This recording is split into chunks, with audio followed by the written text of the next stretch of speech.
रोकड़े jewellers के प्रबंध निदेशक राजेश रोकड़े को All India gem and jewellery domestic council GJC के अध्यक्ष के रूप में निर्वाचित किया गया है। यह नागपुर के लिए गर्व का क्षण है क्योंकि वे इस प्रतिष्ठित पद पर आसीन होने वाले पहले नागपुरी व्यवसायी बने हैं।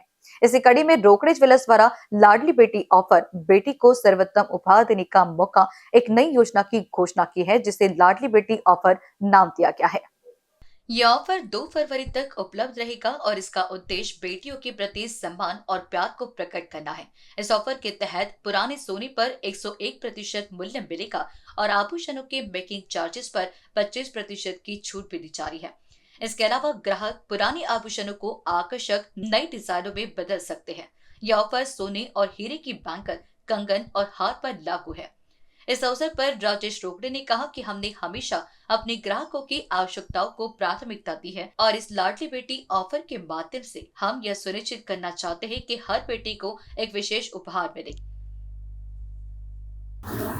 देखिए, वैसे तो 5 मिनट बाद क्या होने वाला है ये बताना सबसे कठिन है।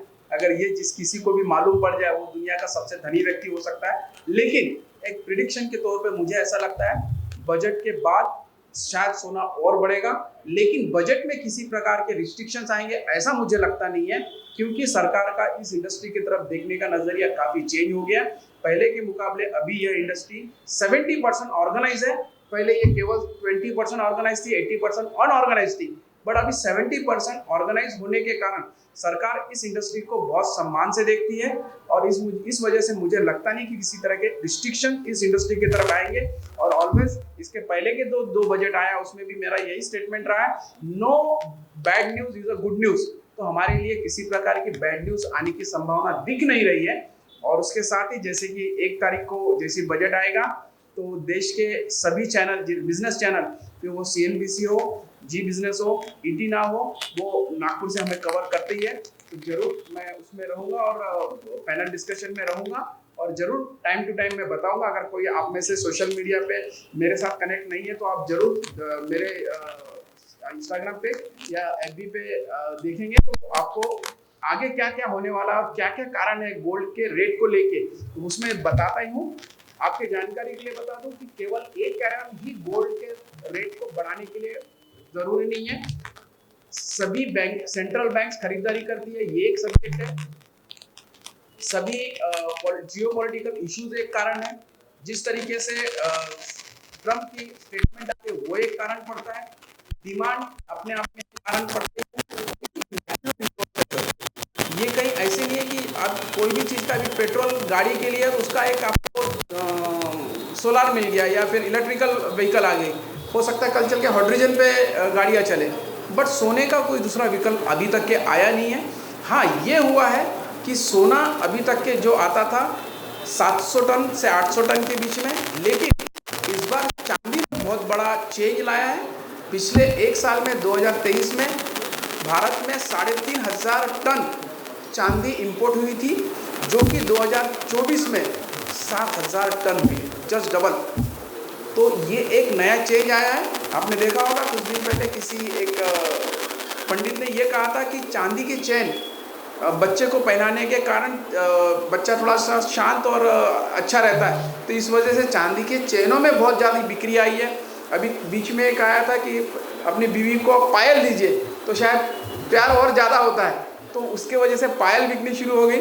तो हमारे भारतीय संस्कृति में अलग अलग धार्मिक सांस्कृतिक महत्व होने की वजह से हमारे यहाँ उसका महत्व बहुत ज़्यादा है और इस वजह से इसके कारण भी सेल में इम्पैक्ट होता है।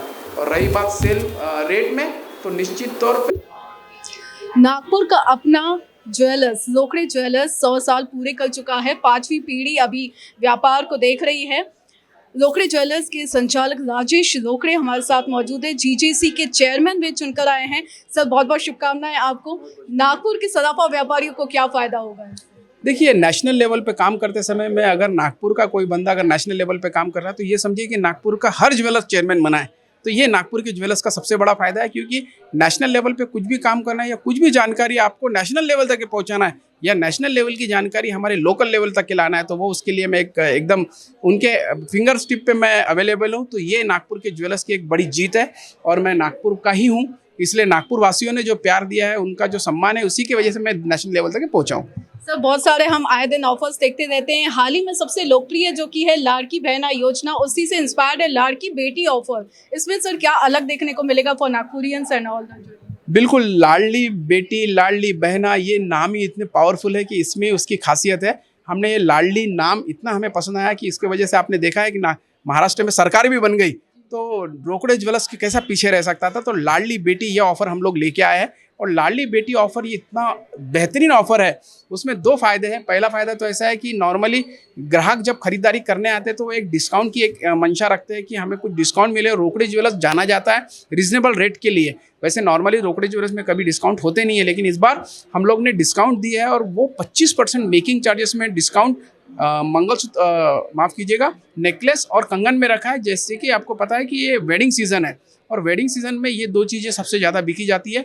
लेकिन चूंकि सोने का भाव इतना बढ़ गया है, तो लोगों को लगता है इतने महंगाई में कैसे खरीदारी करें। तो हमने इसके साथ एक और लाडली बेटी योजना में एक और क्लब किया है कि आपके पास जो भी पुराना सोना है, जो आपके पास टूटा हो, फूटा हो, दादी का, नानी का, पप्पा का, मम्मी का, जो कि यूज़ नहीं हो रहा है, या ऐसे कोई डेड इन्वेंट्री या डेड गोल्ड पड़ा होगा, ये कॉइन होगा जो यूज़ नहीं हो रहा है, तो वो पुराना सोना आप लेके आइए हमारे पास। और एक डर रहता था हर बार ग्राहकों को कि भैया पुराना सोने की सही वैल्यू कैसे मिलेगी।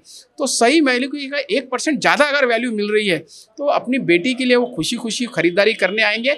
और आपने देखा होगा हमारे ऑफर में लिखा है लाडली बेटी ऑफर, और बेटी भी ये बोलती है कि मम्मी को इससे अच्छा ऑफर कहीं नहीं मिलेगा, केवल और केवल रोकड़े ज्वेलर्स में मिलेगा। तो ये बेहतरीन दो ऑफर लेके आने की वजह से लोगों का बहुत तांता लगा हुआ है। लोग पुराना सोना लेके आ रहे हैं और नई ज्वेलरी लेके जा रहे हैं। सर अभी जल्दी बजट पेश होगा, जीएसटी सर क्या इसमें कमतरता देखी जा सकेगी? खास तौर पे ग्रामीण क्षेत्रों में जीएसटी की वजह से कम रुझान देखा जाता है। बिल्कुल, हम देखिए, जैसे कि मैंने कहा है कि यह इंडस्ट्री 70% ऑर्गेनाइज हो चुकी है, 30% अभी भी बची है। ग्रामीण क्षेत्र में कई बार जीएसटी को लेके इश्यूज आते हैं, इसीलिए सरकार के पास हमने जिस तरह मांग रखी है कि जिस तरीके से कस्टम ड्यूटी उन्होंने 9% कम करके लॉफुल बिजनेस करने वालों के लिए प्रोत्साहन दिया है और प्रोत्साहित भी किया है, वैसे ही जीएसटी का जो दर है वो 3% बहुत ज़्यादा है। इसे अगर वो 1% पे ला लेते हैं तो शायद जो सरकार ने जीएसटी लागू करते समय कहा है कि रेवेन्यू इक्विवेलेंट रेशियो और रेवेन्यू न्यूट्रल रेशियो के तहत काम करेंगे, तो मुझे लगता है 1 से 1.25% के पास अगर जीएसटी आ जाता है तो इसका फ़ायदा सभी को मिलेगा और ये इंडस्ट्री 100% ऑर्गेनाइज हो जाएगी। तो ये मौका कम दिनों तक ही रहेगा, तो इसका फ़ायदा हर किसी को उठाना चाहिए, लाडली बहनों के लिए, लाडली माताओं के लिए। वीडियो जर्नलिस्ट अखिलेश भारद्वाज के साथ निशा पंजवानी, बीसी न्यूज़ नागपुर।